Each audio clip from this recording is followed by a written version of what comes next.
Welcome back, dear student. In the last class, we have seen practice set 1.4 of chapter 1 linear equations into variables, and I have given homework also. I hope you will have solved the homework sums. Now today we are learning the applications of linear equations into variables. Means we are solving word problems. Okay, so we will start with the solved example given on page number 20. So it is application of simultaneous linear equation. On page number 20, you are given a solved example and you can refer to the textbook. So students, this is the question given to you. The perimeter of rectangle is 40 centimeter. The length of the rectangle is more than double its breadth by 2 centimeter. Find the length and breadth of the rectangle. So now the question given to us is in the form of word equation. We have to assume the length and breadth of the rectangle in the form of two variables. So how to start? Let the length of the rectangle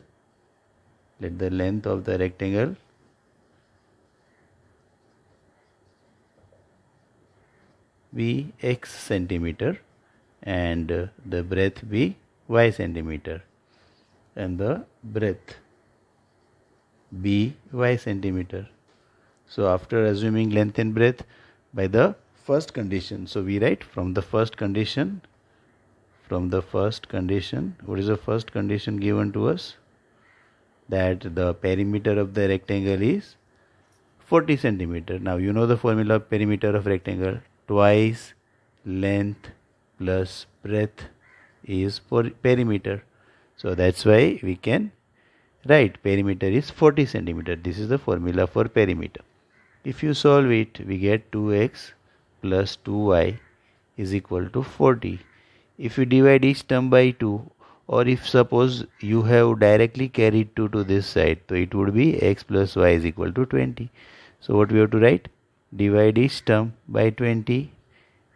Divide each term by 2, not 20. By 2 we get. So we will get the reduced form of the equation. What is it? X plus y is equal to 20. This is equation first. Now second condition reads that the length of rectangle is more than double its breadth by 2 centimeter. So we have to write from the second condition, okay, form the equation. Forming the equation is very important in this type of word problems. The length of rectangle, that is x, is means equal to more than double its breadth. If you take breadth as y, then doubling of y will be 2y. So length is more than double of the breadth by 2 centimeter. Okay, 2 centimeter more. So the length is 2 more than double the breadth, 2y plus 2. From this we can form the equation. General form is x minus 2y is equal to 2. This will be equation second. And now we will have to solve the equation first and second. You can see that x and x will be cancelled or eliminated if we subtract the equation. In the textbook they have used like Cramer's rule, but we are not using that. We can use normal method. Any method we have studied, we can use. So let us subtract the equation. So what I will write? Subtracting equation second from equation first. Okay, so if you do this, we get. So now we are subtracting second equation from first. I am writing the first. X plus y is 20. This is the first equation. Second equation is x minus 2y is equal to 2.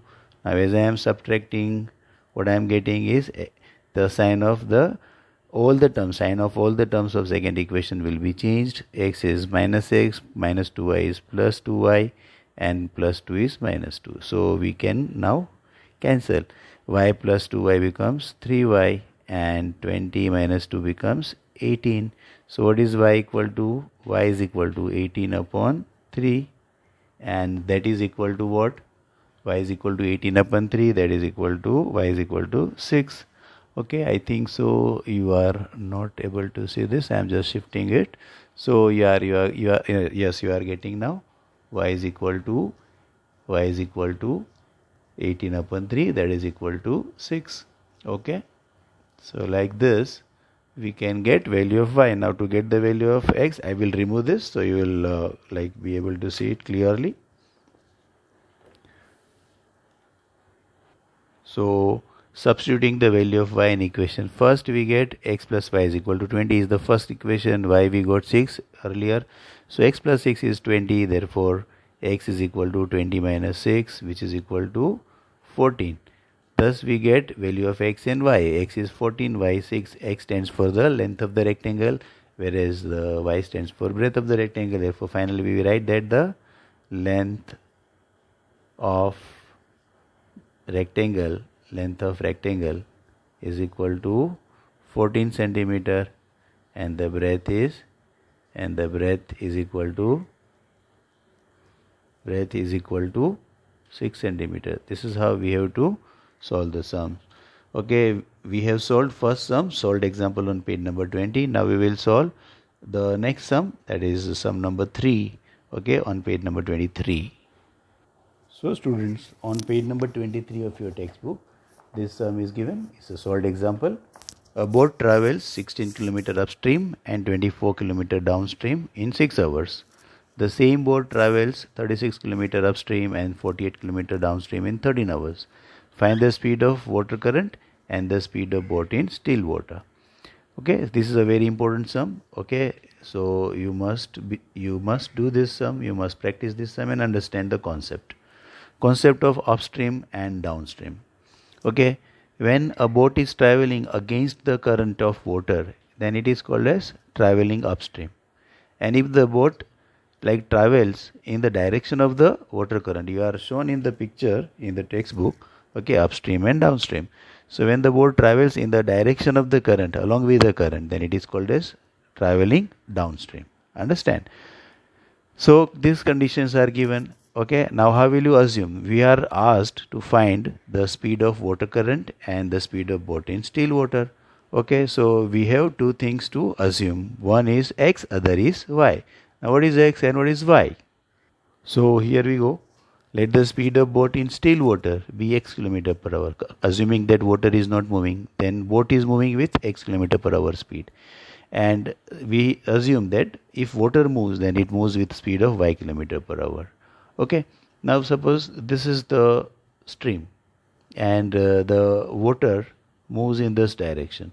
Okay, this is the downstream. Now when the boat will travel in this direction, then it is called as upstream speed. And if the boat will travel in this direction, then it is called as downward stream. Remember this. So the traveling of the boat against the water current, this is the water current. Understand? So this concept you have to remember. This is the direction of water current. This is the direction upstream journey. This is the direction of downstream journey. Like this. Keep in mind. Now we have assumed that speed of boat in still water. If suppose water is not moving, then the speed of boat is x km per hour. And suppose we have to assume the speed of water current, then it is taken as y km per hour. Okay. Now use your brain. If suppose the boat is traveling downstream, then its speed and the speed of water current will be added. Both are in the same direction. So speed of boat in the downstream will be x plus y km per hour. And if the boat is moving against the direction of water current, then the speed of boat will be x minus y km per hour. This is a very important thing that you have to understand. So we write speed of boat downstream is x plus y km per hour. And speed of boat upstream is x minus y km per hour. I have explained you this concept. Now read the question. A boat travels 16 km upstream. Upstream speed is x minus y. Distance is 16 km. And 24 km downstream. The distance traveled downstream is 24 km. Whereas downstream speed is x plus y. So when we are given distance and speed, what we get? We get the time. You know the formula. Okay, what is the formula? We know that speed is equal to, what is the formula? Speed is equal to distance upon time. This is the formula. Now how to get the formula for time? Therefore time will be equal to distance upon speed. Distance upon speed. So if you consider this time, 6 hours time, okay, 6 hours time is taken by boat for 16 km upstream journey and 24 km downstream journey. Okay, so therefore by the first condition, what we get? We get an equation. Which equation? Okay, now this is the distance, 16 km distance upon speed. This is upstream. Okay, upstream journey. So upstream speed is x minus y. So distance 16 upon upstream speed of boat is x minus y.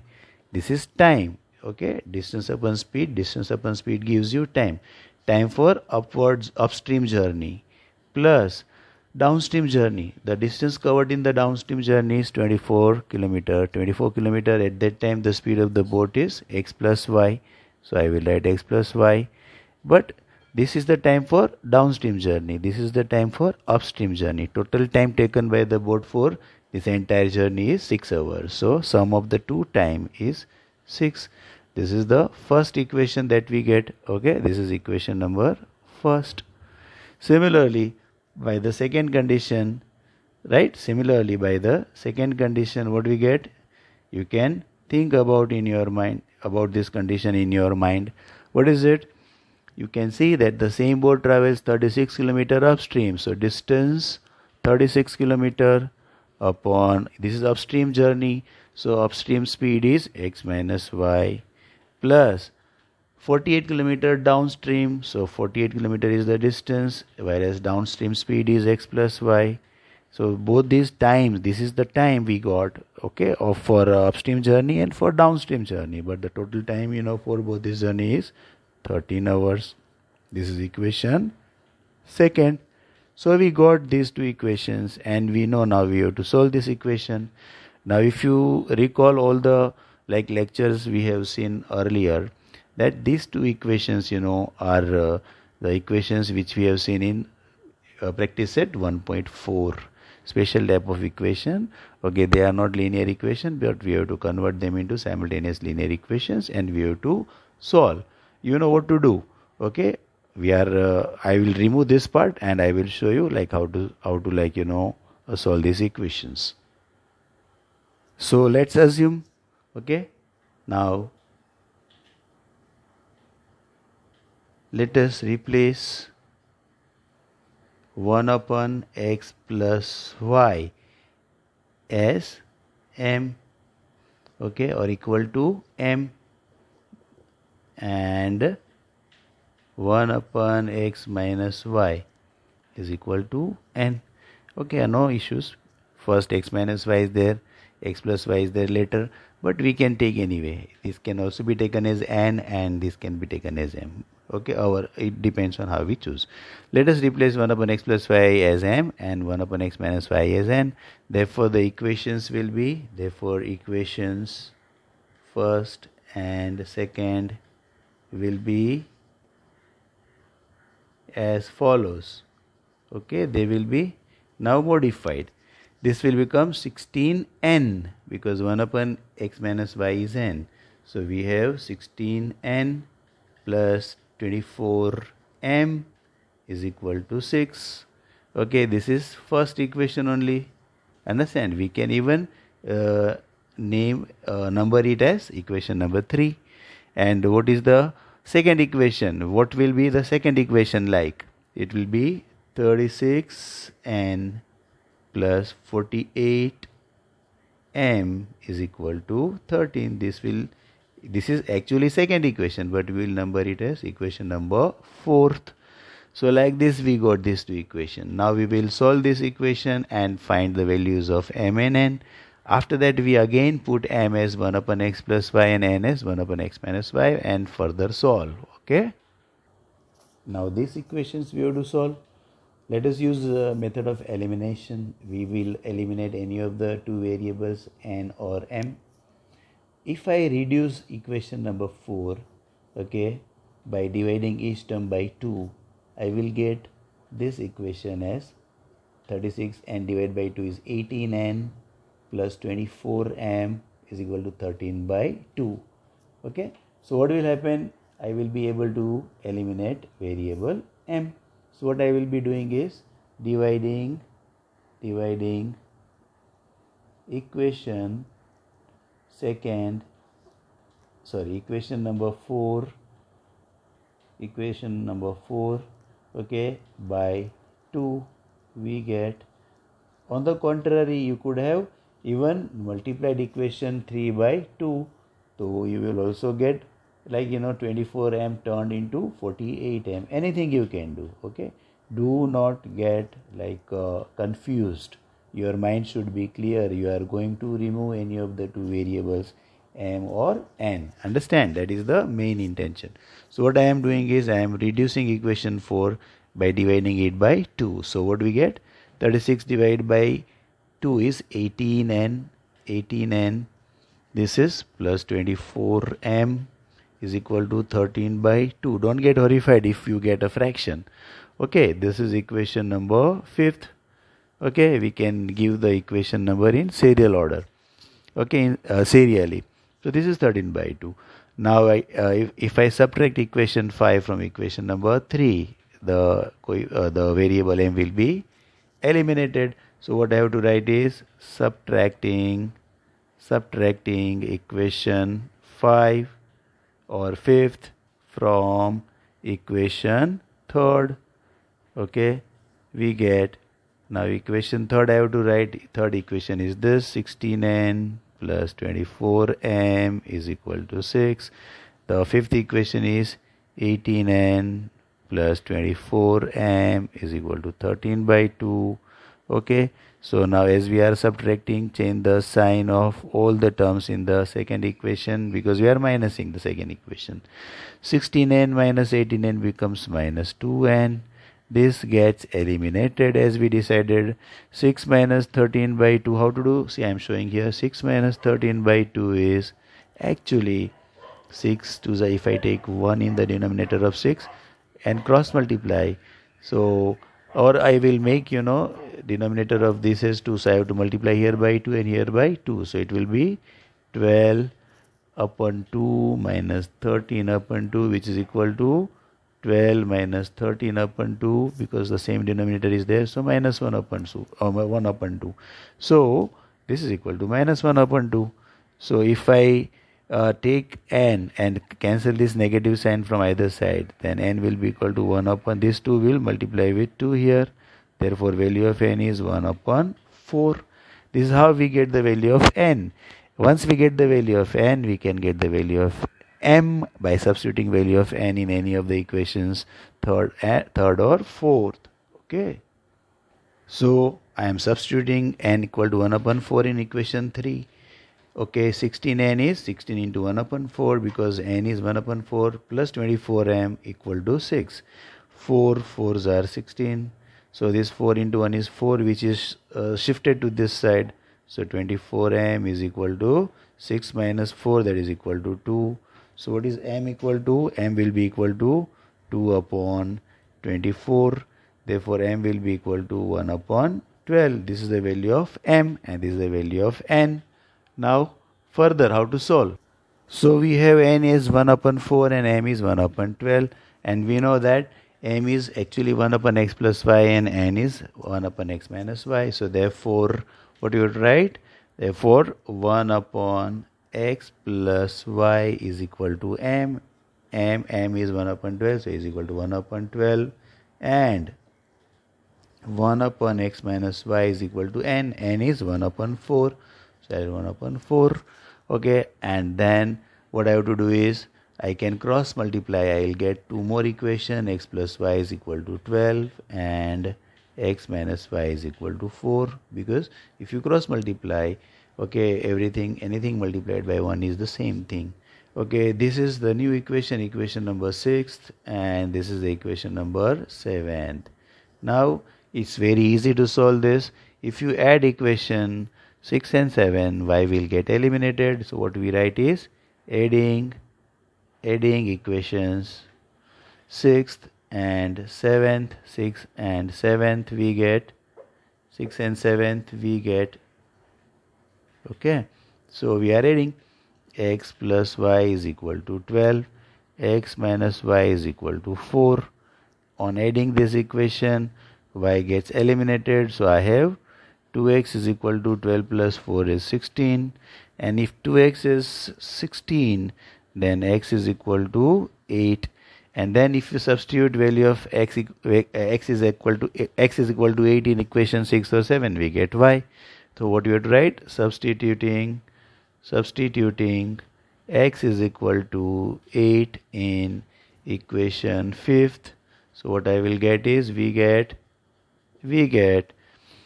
this is the sixth equation, sorry, I have to put in sixth equation. So we get x is 8, sorry. So 8 plus y is equal to 12. So y is equal to 12 minus 8. Y is equal to 4. And x gives the speed of boat in still water, that is 8 km per hour. And y gives the speed of the water current. So finally what we write, therefore the speed of boat in still water is 8 km per hour, sorry, 8 km per hour. And speed of water current is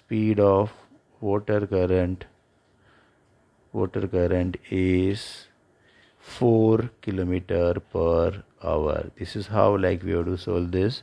A very, very important sum. The beginning part, the part in the beginning of this sum in the solution is very important, right? The assumption part. Okay, I think so. You'll be very easily understanding now this sum as you can refer the textbook, because this sum is already given as a solved example on page number 23. Now another very important sum we are solving, which is given on page number 25 of your textbook. I will write the sum. So dear students, here is the question I have written. A 3-digit number is equal to 17 times the sum of its digits.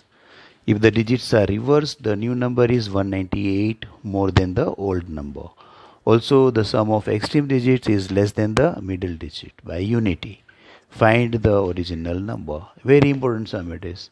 Now see, 3-digit number, we can say 1, 2, 3. So 123 is a 3-digit number. Unit place, tens place, hundreds place, like that. If I reverse the digits, the number becomes 321. Okay. Now the number which is obtained by reversing the digits, is a bigger number than the original number, like that. The same is the concept here. Okay. This is an example for explaining you. Now, question is, like when they give you 3-digit number, then how can we assume 3-digit x, y and z? No. The real suspense, of this sum, the real secret of this sum lies here in the later part of the question. It is given that the sum of extreme digits means 3 and 1 are called as extreme digits, like first and last. Here 3 and 1 are extreme digits, like that. The sum of the extreme digits is less than the middle digit by unity. Unity means 1. Understand, that is the secret of the sum. They have given a very important condition here in the later part of the sum. Then find the original number. Now I will show you how to go about this. So students, as I told you that the secret lies in this line. So what I did, I just assumed the extreme digits. Okay, let the digit in the units place be x and that in the hundreds place be y. Unit place is the rightmost digit, that is x, and the hundreds place digit is the leftmost digit, that is y. Now let us use this condition first. Okay, therefore according to the condition, what is the condition? Condition is that the sum of extreme digits, means this digit and this digit, okay, sum of this digit is less than the middle digit by unity. So is less than the middle digit. We don't know the middle digit. Okay, so I will write middle digit. Okay, this is the middle digit. Sum of the extreme digit is less than the middle digit by unity. Unity means 1. This will give us the middle digit. How? By shifting minus 1 to this side. So therefore x plus y plus 1 is the middle digit. Okay, now we got all the 3 digits. First, the units place digit is x, the hundreds place digit is y, and the middle digit, that is tens place digit, is x plus y plus 1. So how to constitute the number now? So the original number is, we know that 100 multiplied by the hundreds place digit is y, 100y. Okay, then comes the middle digit, that is the tens place digit, it is tens place digit. Okay, and so I have to multiply this digit with the 10 to get its place value, 10 into x plus y plus 1, and finally the digit in the units place is 1, which is multiplied with 1. So this will be the original number. So finally I will write this number as 100y plus 10x plus 10y plus 10, 10x plus 10y plus 10, because I multiplied 10 with each term, and plus 1 into x is 1x. So finally the number, 3-digit number I will have is, okay, if I write x first, so 10x plus 1x is 11x plus 100y plus 10y is 110y, and then I have number 10. This is the original number. Understood? Now it is said, once we get the original number, now we have to read the question again. A 3-digit number is equal to 17 times the sum of its digits. So this is the 3-digit number, and this number is equal to 17 times the sum of its digits. So I will write the first condition. So by the first condition, a 3-digit number, that is this number which I have written, 11x plus 110y plus 10. A 3-digit number is 17 times, okay, sum of its digits. Which are the digits? Hundreds place digit is y, plus middle digit or tens place digit is x plus y plus 1, x plus y plus 1, and units place digit is x.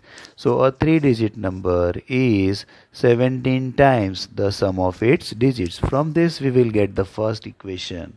So now let us solve. What is it?